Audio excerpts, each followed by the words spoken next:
The Association of Goa Wushu held its annual general body meeting at the Godwin Hotel in Candolim.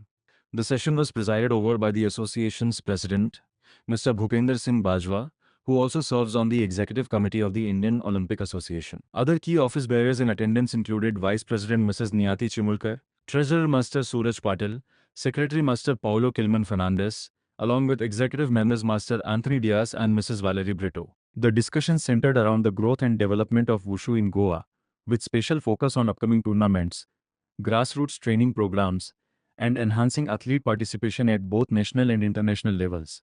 Members also reviewed the association's annual report, financial statements, and laid out future action plans aimed at promoting Wushu across the state, ensuring a stronger platform for martial arts enthusiasts in Goa. The association is doing very good in Wushu sports, and every year they are conducting sub-junior, junior and senior championship here, and our players are doing in national level very good, and I hope they will also do in international level very soon.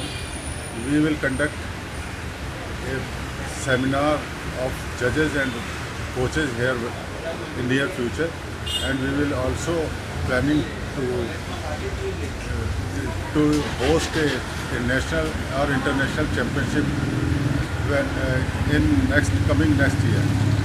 And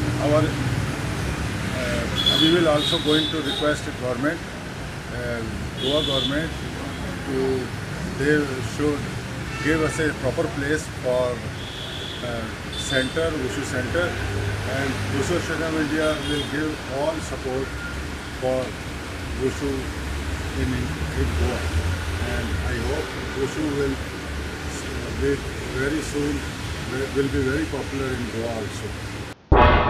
तुम्ही पळयतात गोंयकारपण गोंयकारांचो गोंयकारा खातीर.